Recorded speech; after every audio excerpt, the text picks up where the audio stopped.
so glad to be almost done with these. Not that I don't enjoy it. I enjoy going through them, but I also am excited that I'm almost done. I feel accomplished. Anyway, so that brings us to this morning. I woke up at 5:30 a.m., so decided I would go to yoga. My boyfriend texted me, so I gave him a call and talked to him outside so as not to wake up my friend. I was very dancy, still on a love high from the medicine. We spoke about half an hour, and we were both excited that we would be in the same bed tonight. As every trip, it feels like we just got here, but it also feels like we've been here forever. I do have to say, this is one trip I am ready to go home from. It has been a lot, mentally and physically, spiritually and emotionally. I'm over the moon, and I look forward to see how this changes my reactions to things at home and work, and also to see the things that are in store for me. When I came back to get ready for yoga, my friend was already up, so she decided to come to yoga.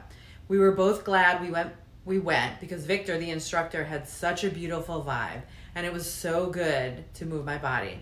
He kept telling us to always say thank you, and it reminded me of how I had said thank you for 12 hours. It confirmed to me that my natural instincts are spot on.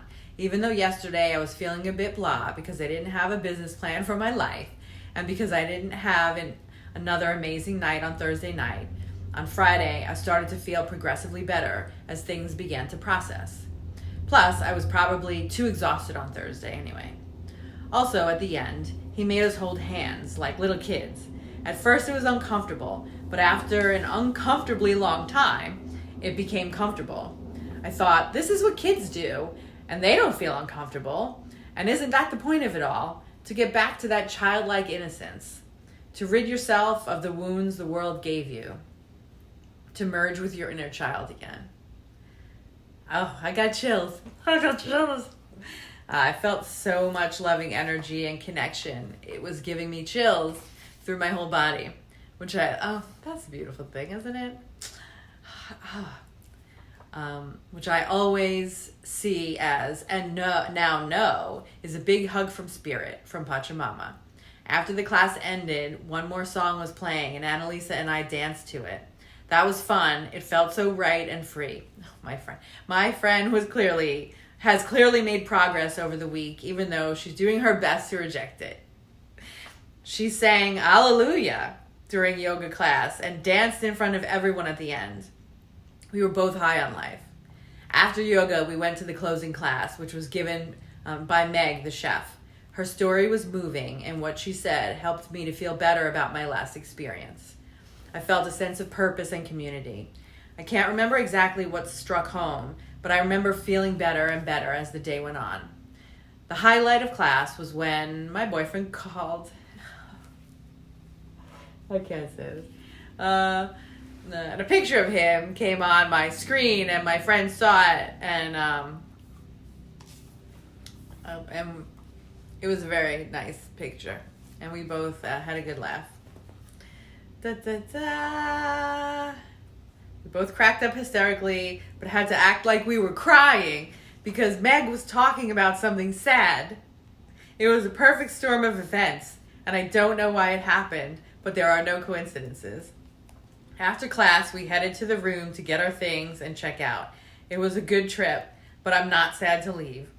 As I was getting ready, I looked in the mirror, and Pachamama told me not to worry, that the right things would just happen for me, and that I just need to be open to them and listen for them, that I don't need to know what they are yet.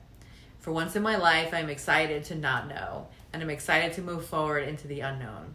Of course, I'm a lot more excited because I have my boyfriend by my side to walk with me on that path. As long as we have each other, I don't really need much else anyway. Strange to say this, but about someone I've known less than a year, but this is how I truly feel. So we checked out and headed to the spa to hang before my shuttle. It was good to have a few hours to talk. I was able to share some of my thoughts with my friend about herself and how she blocks her happiness with her need to be intellectually right about things, and that she resists things that may make her happy because of some stubborn attachment to her personal brand or story. She admitted that her goal was not to be happy, but to be right, and I agreed, and told her that no one cares if she's right besides her, so why not pick happy? I always say this too, like, people go off with your bad self, go be right. I'm going to be over here, be happy. I used to want to be right all the time too. Now I don't care. What does that even mean, be right? Be right. I don't care. She certainly seems more open to think about it, at least. She said she felt so good, it was amazing, and I said, this is what happiness feels like. Welcome home. We shared lunch and said our goodbyes. She's staying at the beach another week to learn to scuba dive. She keeps texting me that she's still so high, LOL. I shared the shuttle to the airport with a very, very kind, wonderful, light of the earth gentleman. He lives in Orange County, New York, Middletown. He's a super nice guy, just like his brother. We shared our stories and it was beautiful. At the airport, I went to the club and started writing. That was about 3:45 Costa Rica time. 7 hours later, I'm still writing, except for shopping, eating, and waiting to board the plane. We're going to land in 30 minutes, so thankfully I'm nearing the end. I'm going right to my boyfriend's from the airport. It will probably be around 1 a.m., but I'm so excited. I'm just going to shower him with all this overflowing love that I've got going on. I hope he's ready. LOL. So here are some things from my life that now make sense.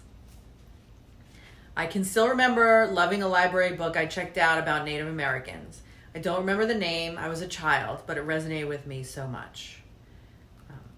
Second, I knew all the songs they played. I mean, I didn't consciously, intellectually know them, but I was singing with them. It was amazing. 3, I liked the tastes and smells. 4, I love tribal music. I do. There's a guy named Ahmet Azkan, I think is his name, and he does a Mongolian chant song that I am just addicted to. Now I understand why. And then 5, I always thought my spirit guide was Native American. I know Native American and indigenous South American are not the same, but I believe all early people were given similar plants and information prior to the white man's annihilation of them. I resonated very much so with the ceremony. And here are some memorable quotes that I learned from the week. This is about the guy that had the paper towels on his head, and he said he was full pamper. So he had the diaper on. Full pamper. Love that. And then my friend said, we were talking and she said, so when I got up to go shit myself, another fun quote, and I think I said, I'm surprised I don't have to shit right now. My friend said, after the second cup, the German woman spit on me. And then someone said, this is like a 6-hour hug. And then finally, the most poignant quote, this shit is real. And that's my story. Hope you enjoyed it. Obviously I did. Hope you got something out of it. And yeah. God bless. It's all good.